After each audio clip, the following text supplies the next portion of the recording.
Hello friends, welcome to my YouTube channel Binal education. આજે આપણે ધોરણ 10 ની ફર્સ્ટ એક્ઝામ માટે મોસ્ટ આઈએમપી દાખલાઓની સિરીઝ શરૂ કરવા જઈ રહી છે। હવે જે પ્રથમ પરીક્ષા છે કે જેમાં વિભાગ ડી માં તમારે 8 દાખલામાંથી 5 દાખલા કરવાના હોય છે અને જે 20 માર્ક્સના હોય છે, તો એ જે મોસ્ટ આઈએમપી દાખલા છે આજે હું તમને શીખવાડીશ। તો આજે આપણે સૌપ્રથમ જે ચેપ્ટર નંબર 14 સંભાવના છે એમાંથી જે મોસ્ટ આઈએમપી દાખલા પૂછાતા હોય છે એ હું તમને કરાવવા જઈ રહી છું। તો ચલો આપણે સ્ટાર્ટ કરીએ સેક્શન ડી। બરાબર, તો સૌપ્રથમ દાખલો છે, આ દાખલો પરીક્ષામાં ખાસ પૂછાતો હોય છે।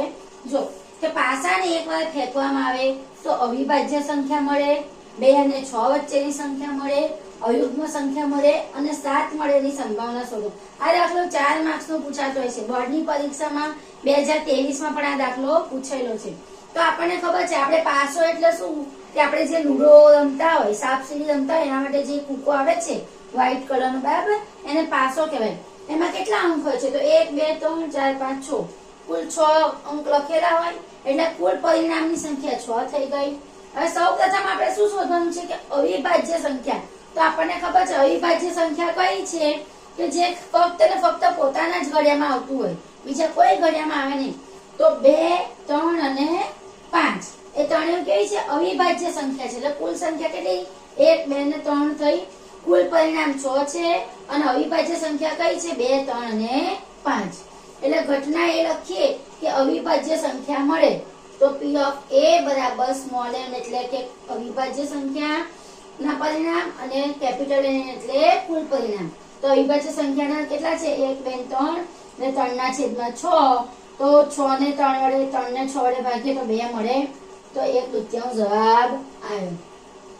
આ જ રીતે ઘટના બી છે કે 2 અને 6 ની વચ્ચે સંખ્યા મળે તો 2 અને 6 ની વચ્ચે કેટલી સંખ્યા છે? ટોટલ 1 2 ને 3, બરાબર, એટલે P of B બરાબર એમાં પણ શું આવે? 3 ના છેદમાં 6। 6 કેમ નીચે આવે કે કુલ પરિણામ કેટલા છે? 6 છે અને અહીંયા આપણે 2 અને 6 ની વચ્ચે સંખ્યા કેટલી મળી? એ પણ 3 મળે છે, તો 3 ના છેદમાં 6 એટલે કે 1/3। એ જ રીતે છે ઘટના સી કે અયુગ્મ સંખ્યા મળે। શું કીધું છે આપણને? અયુગ્મ સંખ્યા। હવે આપણને ખબર છે અયુગ્મ સંખ્યા અને અવિભાજ્ય સંખ્યા વચ્ચેનો તફાવત શું? તો જે ફક્ત એકી સંખ્યા જેવી હોય 1 3 અને 5 એને અયુગ્મ સંખ્યા કહેવાય। તો એ પણ 3 છે, બરાબર, અને કુલ પરિણામ 6 છે, તો એનો જવાબ પણ 1/2 આવે। અને છે ચોથું છે કે આપણને શું કે 7 મળે। હવે આપણને ખબર છે કે પાસા પર 7 ક્યારે આવે નહીં, 6 સુધી સંખ્યા આવે, 7 આવે નહીં, તો એની સંભાવના કેટલી થાય? 0, બરાબર, એના પરિણામ કેટલા? 0 અને કુલ પરિણામ 6, તો શું આવે? 0/6 બરાબર 0। તો હવે ફટાફટ તમે આ દાખલાનો સ્ક્રીનશોટ લઈ લો। હવે નેક્સ્ટ છે કે સરખી રીતે ચીપેલા 52 પત્તાની ટોકરીમાંથી એક પત્તું કાઢવામાં આવે તો તે લાલ રંગનો રાજા, લાલનો ગુલામ, કાળીનું પત્તું અને લાલ રંગનું મુખ મુદાળું પત્તું મળે તેની સંભાવના શોધવાની। બરાબર, આ પણ 4 માર્ક્સમાં પૂછાઈ શકે એવો છે। હવે આપણને ખબર છે કે પત્તા કેટલા હોય? ટોટલ આપણને આપી રહ્યા છે 52, બરાબર। હવે 52 પત્તા હોય એમાંથી અલગ અલગ હોય છે। 13 પત્તા કાળીના હોય છે, પછી 13 પત્તા ફુલ્લીના હોય છે, 13 પત્તા લાલના હોય છે અને 13 પત્તા ચોકટના હોય છે। એમાં જે કાળી અને ફુલ્લી એ બંને કાળા કલરના હોય છે, જ્યારે લાલ અને ચોકટ એ બંને લાલ રંગના હોય છે, તો એ રંગ ધ્યાન રાખવાનો। હવે આપણને કુલ પરિણામ કેટલા થઈ ગયા? 52 પત્તા એટલે કુલ 52 થયા। હવે પહેલું શું કીધું છે કે લાલ રંગનો રાજા મળે, તો લાલ રંગ કીધું છે, તો લાલ રંગના રાજા કેટલા હોય? 2 હોય, એક તો લાલનું પત્તામાં રાજા આવે અને ચોકટના પત્તામાં રાજા આવે, બરાબર। અને કેટલા થયા? તો ઘટના એ આપણે લખવાનું કે લાલ રંગનો રાજા, બરાબર, અને એમ આપણને કુલ કેટલા મળે? લાલ રંગના રાજા 2 મળે, તો 2 ના છેદમાં 52 એટલે કે 1 ના છેદમાં 26, 26 નું 52 થાય એટલે, બરાબર। તો ઘટના એ શું આવી? 1 ના છેદમાં 26। એ જ રીતે બીજું છે કે લાલ રંગનો ગુલામ। અહીંયા લાલ રંગ નથી, અહીંયા જો લાલ રંગ કીધું છે, જ્યારે અહીંયા શું કીધું છે આપણને? લાલનો ગુલામ। લાલનો ગુલામ એટલે કે લાલ જે છે ચોકટ સિવાયનું જે આપણે લાલનું પત્તું કહીએ તો એનો ગુલામ તો ખાલી એક જ હોય, બરાબર। આપણને એવું કીધું હોય કે લાલ રંગનો ગુલામ તો એ 2 મળે, પણ લાલનો ગુલામ કેટલો હોય? 1 હોય, એટલે અહીંયા સંભાવના શું આવે? 1 ના છેદમાં 52, બરાબર। ત્રીજું છે કાળીનું પત્તું. હવે કાળીના પત્તા તો આપણને ખબર છે કે અહીંયા પણ કાળા રંગનું નથી કીધું. કાળો રંગ, જ્યાં રંગનો શબ્દનો ઉપયોગ થાય ત્યારે બધા જ કાળા લઈ લેવાના. પણ એટલું કાળીનું પત્તું કીધું છે આપણને. તો કાળીનું પત્તું કેટલા હોય તો આપણને ખબર છે કાળીના કેટલા હોય છે? 13 પત્તા હોય છે. એટલે અહીંયા પણ સંભાવના કેટલી થઈ? 13/52. એટલે 13 ચોક 52 એટલે 1/4.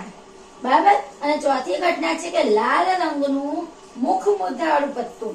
મુખ મુદ્રા કયું? તે જે આપણે ખબર છે જોકર છે, રાણી છે, રાજા છે, એ બધામાં મોઢું દોરેલું હોય છે. એટલે મુખ મુદ્રાવાળા. અને રંગ કીધો છે અહીંયા તો ચરકટના પણ 3 હોય છે અને લાલના પણ 3. એમ ટોટલ 6 પત્તા હોય છે મુખ મુદ્રાવાળા. બરાબર. લાલ રંગના. તો એની સંભાવના 6/52. હવે અહીંયા છેદ ઉડે નહીં તો 3 દુ 6 કરીએ આપણે અને 26 દુ 52 કરીએ તો 3/26. તો આ રીતે આ પરીક્ષામાં દાખલો પૂછાતો. એકવાર તમે ફટાફટ સ્ક્રીનશોટ લઈ શકો છો. એકવાર સ્ક્રીનશોટ લઈ લો. લઈ લીધો? ચલો નેક્સ્ટ છે એક ખોખામાં 1 થી 90 સુધીના અંક લખેલી 90 ગોળ તકતીઓ છે. હવે જો ખોખામાંથી એક ગોળ તકતી યાદચ્છિક રીતે કાઢવામાં આવે તો તેના પર 2 અંકની સંખ્યા, પૂર્ણવર્ગ સંખ્યા, 5 વડે વિભાજ્ય સંખ્યા અને પૂર્ણ ઘન સંખ્યા એની આપણે સંભાવના શોધવાની છે. હવે ટોટલ કેટલી તકતી છે? 90. એટલે કુલ પરિણામ કેટલા થાય? આપણે કુલ પરિણામ n બરાબર 90. હવે પહેલું શું કીધું છે કે 2 અંકની સંખ્યા. તો આપણને ખબર છે કે 1 થી 9 તો 1 અંકની છે. પછી 10 થી લઈને 90 સુધીની સંખ્યા કેવી કહેવાય?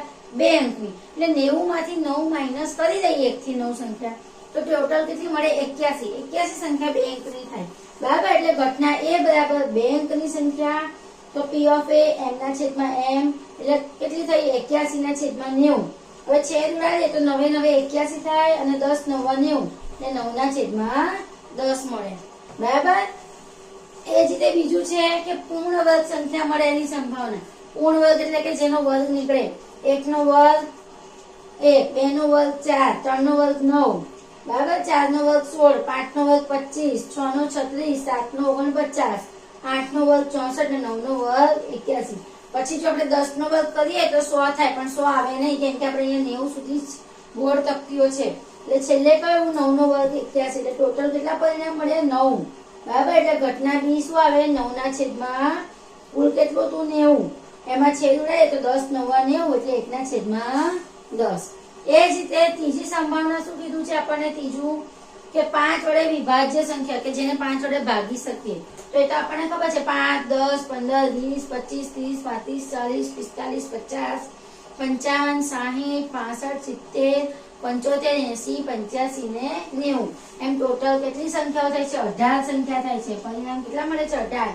એટલે ઘટના સી લખીએ કે 5 વડે વિભાજ્ય સંખ્યા m/n એટલે 18/90. તો 18 ને 90 વડે ભાગીએ તો 18 × 5 90 થાય. 1/5. અને ઘટના ડી શું કીધું છે? પૂર્ણ ઘન સંખ્યા. જેમ વર્ગ હતો એવી જ રીતે ઘન કે જેનો ઘન નીકળે. 1 નો ઘન 1, 2 નો ઘન 2 દુ 4 દુ 8, 3 નો ઘન 3 3 9 27, 4 નો ઘન 64, 5 નો ઘન કરીએ તો 5 5 25 125. પણ આપણને તો 90 સુધી જ કીધું છે એટલે આવે નહીં. તો ટોટલ 4 પરિણામ મળે છે. તો ઘટના ડી લખીએ કે પૂર્ણ ઘન સંખ્યા તો 4/90. તો અહીંયા છેદ કેટલા ઉડે? તો 2 દુ 4 અને 45 દુ 90 એટલે શું આવ્યું? 2/45. તો આ રીતે આ દાખલો પણ પૂછાતો હોય છે. ચલો ફટાફટ સ્ક્રીનશોટ લઈ લો. નેક્સ્ટ છે કે 2 પાસાને એક સાથે ઉછાળવામાં આવે છે. તમામ પરિણામો લખવાના છે પહેલા પહેલું, અને એના ઉપરથી સપાટી પર દેખાતી સંખ્યાઓનો સરવાળો 11 હોય, 13 હોય અને 12 કે તેનાથી નાનો એની આપણે સંભાવના શોધવાની છે. તો 2 પાસા છે. એક પાસા પર 1 2 3 4 5 6 અંક હોય, બીજા પર પણ 6 હોય. બંને આપણે સાથે ઉછાળીએ તો એક ઉપર ગમે તે આવી શકે, આના પર પણ ગમે તે. તો આપણે લખી શકીએ જો આની પર 1 હોય અને બીજા પર પણ 1 હોય, બરાબર, એટલે આની પર 1 રાખીએ, બીજા પર 2, એમ બધા પરિણામો લખીએ તો ટોટલ કેટલા થાય? 36 પરિણામ થાય છે દરેક પાસા પરના અંકોનો સરવાળો. બરાબર. તો કુલ પરિણામ કેટલા મળ્યા? 36. હવે શું કીધું છે? સરવાળો 11 હોય. તો 11 સરવાળો ક્યારે આવે? તો આપણને ખબર છે 5 ને 6 11 થાય, અને બીજા પાસા પર પણ 6 અને 5 11 થાય. તો બે જ પરિણામ છે 11 થવા માટે. બરાબર. તો ઘટના એની સંભાવના શું થાય? તો 2/36 એટલે કે 1/18. હવે બીજું શું કીધું છે કે સરવાળો 13 હોય. હવે આપણને ખબર છે બંને પાસા પર 6 સૌથી વધારે મોટામાં મોટી સંખ્યા કઈ 6 છે. બંને પાસા પર 6 આવે તો બંનેનો સરવાળો કરીએ તો પણ 12 થાય, પણ 13 ક્યારે આવે નહીં. એટલે એની સંભાવના કેટલી થાય? તો 0. શું થાય એના પરિણામ? 0/36 બરાબર 0. અને ત્રીજું કીધું છે 12 કે 12 થી નાની હોય. તો 12 તો હોય જ, અને 12 થી નાના એટલે બધા જ. અહીંયા જો આ બેનો સરવાળો કરો તો 12, અને આ બધાનો તમે સરવાળો કરશો તો 12 થી નાના. એટલે ટોટલ કેટલા છે? 36 માંથી 36 પરિણામ બરાબર. એટલે ઘટના C નો કેટલી સંભાવના આવી? 1. નેક્સ્ટ તો હવે સ્ક્રીનશોટ લઈ લો. ચલો નેક્સ્ટ. તકની એક રમતમાં ગોળ સરખું એક તીર હોય છે. બરાબર. આ એક ગેમ છે. તે 1 2 3 4 5 6 7 8 માંથી કોઈ એક સંખ્યા પાસે નિર્દેશ કરતું અટકે છે, અને આ સમસંભાવી પરિણામો છે. તે 8 તરફ નિર્દેશ કરે છે, અયુગ્મ સંખ્યા તરફ નિર્દેશ કરે, 2 કરતા મોટી સંખ્યા તરફ નિર્દેશ કરે કે 9 કરતા નાની સંખ્યા તરફ નિર્દેશ કરે, તેની આપણે સંભાવના કેટલી? આ એક પ્રકારની ગેમ છે કે બરાબર. આ બોર્ડ છે એની અંદર 1 થી 8 અંક લખેલા છે, અને વચ્ચે આ નાનું તીર છે. આમ ફેરવીએ તો કોઈ પણ એક નંબર અગાડી અટકે તો આપણે 4 સંભાવના આપણને આપ્યા છે ઘટના, એની સંભાવના આપણે શોધવાની છે. પહેલી શું છે? તો કુલ ટોટલ પરિણામ કેટલા? 8. કુલ સંખ્યા 8 છે, એટલે પરિણામ પણ કેટલા મળે? 8. એટલે કુલ પરિણામ કેટલા? 8 થયા. તો ઘટના એ શું છે કે તે 8 તરફ નિર્દેશ કરે. 8 તરફ નિર્દેશ કરે એટલે 8 કેટલા છે? અહીંયા એક જ વખત આપ્યા છે બરાબર. એટલે P of A શું થાય? 1/8. એ જ રીતે ઘટના B શું છે કે અયુગ્મ સંખ્યા તરફ નિર્દેશ કરે. અયુગ્મ સંખ્યા એટલે કઈ સંખ્યા? તો 1 3 5 ને 7. એ 4 કેવી છે? અયુગ્મ સંખ્યા છે. તો એ કેટલી છે? કુલ 4. તો ઘટના B શું થઈ ગયું? P of B m/n એટલે કે 4/8. છેદ ઉડાડીએ તો શું આવે? 1/2. ઘટના C શું છે? 2 કરતા મોટી સંખ્યા તરફ નિર્દેશ કરેની સંભાવના. 2 કરતા મોટી સંખ્યા કઈ? 3 4 5 6 7 8. ટોટલ કેટલી સંખ્યાઓ છે? 6 સંખ્યા છે બરાબર. એટલે 6/8 એટલે 3/8 છેદ ઉડાડીએ આપણે. 3 નું 6 અને 4 નું 8 થાય તો શું થયું? 3/4. અને ઘટના D શું છે કે 9 કરતા નાની સંખ્યા તરફ નિર્દેશ કરે એની સંભાવના. તો આ બધી જ સંખ્યાઓ કે છે 9 કરતા નાની, એટલે બધી જ સંખ્યાઓ આવી ગઈ. એટલે 8/8 એટલે બંને ઉડી જાય ઉપર નીચે તો શું બચ્યું? 1. તો એકવાર સ્ક્રીનશોટ લેવા તો લઈ લો. નેક્સ્ટ.